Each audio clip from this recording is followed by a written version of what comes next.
I'm drawn to true crime stories, even if they're dramatizations, so I was intrigued to find out about the Spanish Netflix crime drama, The Asunta Case. While it's retelling a true story, there are dramatized and fictionalized elements to enhance the storytelling. So is that effective and engaging? On September 21, 2013, Rosario, Porto, and Alfonso Basterra report the disappearance of their daughter Asunta, whose body is found hours later next to a road outside Santiago de Compostela. The police investigation soon reveals evidence that points to Rosario and Alfonso as possible perpetrators of the crime. The news shakes the city, and even the country, leading people to question what could lead two parents to end their daughter's life. So like I said, this is a real story, but what we're shown has elements added or removed for dramatic effect and to progress the narrative forward efficiently. So when interrogations are held or other legal proceedings, not all of what we're shown either was said or was told in the exact order that it's presented. And as long as I knew this up front, I could get behind the storytelling, now with the mindset that I'm watching a mysterious drama that's inspired by true events. Now this is a limited series with 6 episodes that go from about 45 minutes to over an hour. There is some repetitiveness to the events, but they're all necessary to show us different interactions and aspects of the investigation. We revisit locations multiple times, but each time there is new information that's discovered, keeping the scenes fresh but still similar. Now, as an American watching, this demonstrates a different legal system than I'm used to. But what is the same is the bias and even corruption that can be present.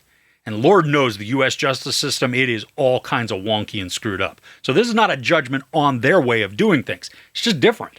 But because of these differences, we get to witness a lot of the inner workings of the investigating judge, the civil guard, and the prosecutor. And all of these interactions create some nerve-wracking, even aggravating scenarios that also make us question the level of justice that's being served. Now, I was not familiar with this case at all, so everything I saw certainly played out like a tense, mysterious drama. The parents of Asunta, they're odd. They even act in sketchy ways.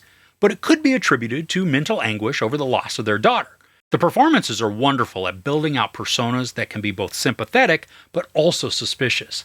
And that unease I felt by not being able to pinpoint if I was certain they were innocent or guilty, it added a wonderful sense of conflict to the viewing experience. Now, showcased throughout the series is the growing media involvement and exposure the case is receiving. This could serve as a cautionary tale or even social commentary, but the show chooses not to focus on that and instead stick to telling the story of the family and the investigation.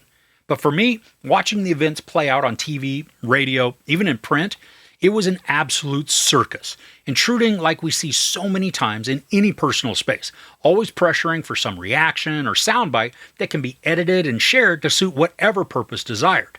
Now, I loved how this became a huge complication for the case in the latter episodes. It stings of reality, where the questions begin to arise on should this ever go to court. Would the prosecution and the defense be able to find anybody who had not heard of the case and also heard all of the speculation and conjecture that was distributed by the media outlets? And if that is the case, could anyone even receive a fair trial? Now, the show does an excellent job of showcasing the different levels of bias that are present right from the start. These make the storytelling compelling, but not without a healthy dose of frustrating injustice. I loved how invested I became, especially when it felt like elements of the investigation were being overlooked or theories were being created absent of facts. It's maddening, especially if you put yourself in their place. And the story, it was able to effectively do just that.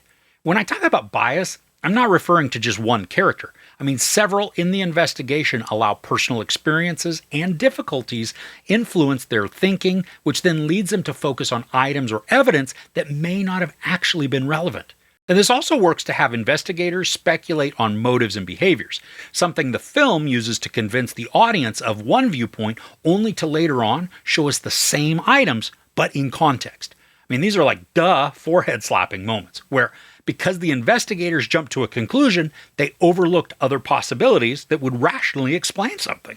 Now, because this is based on true events, the outcome, it isn't changed for dramatic purposes. And while I appreciate having a wrapped-up storyline, I was highly unsatisfied with the result. And that's no fault of the series. I mean, I just disagreed with the outcome of the investigation. Eventually, there is a court case, and while this too is a disheartening sequence of events, there are some moments with the jury that I would have loved to get more of. Now, I'm not sure how the Spanish courts work, But in the US, we wouldn't know all of the discussion details of the jury. I mean, real life, it's not like 12 Angry Men. Although funny enough, when we are shown a portion of the jury deliberation in this series, it had very similar vibes to that classic film. Now, I think also why this last portion stands out to me so much is that through the final episode or two, the narrative gives prominence to one juror in particular, but it's without context. He's abruptly introduced, and then we're given minor insights into his beliefs, as well as several other jurors just during the interviews. And then as the case is being presented in court, the camera deliberately finds and then focuses on that one juror. I mean, I kept waiting for more to happen with him. And while one strange small action did occur, I don't think all that focus, it was warranted. Now, obviously, this isn't a feel-good type of story or one that's going to leave you with a smile. Even if you are in favor of the outcome of the trial, a young girl was murdered, so that melancholy hangs over the entire storyline. But from a storytelling standpoint, the execution, it is riveting and unnerving, with enough doubt introduced to suck you into the investigation and then work your own set of ideas. The acting is convincing, capturing the grief, anger, even disenchantment of all involved, using the mystery to enhance the emotions while also introducing bias and guesswork that makes some of previously held facts as now unfounded and assumed.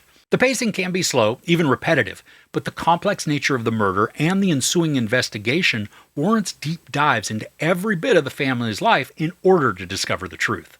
There's no sex or nudity, a lot of profanity, and some violence, including mentions of child abuse. Now, I give the Asunta Case 4 out of 5 couches. Have you heard of this case before? If so, or even after you've seen the series, what do you think about the outcomes? Was justice served? Let me know your thoughts in the comments below. If you enjoyed this review, please give it a like. Also, don't forget to share and subscribe. I'm Chris. This is Movies and Munchies. Thanks for couching with me.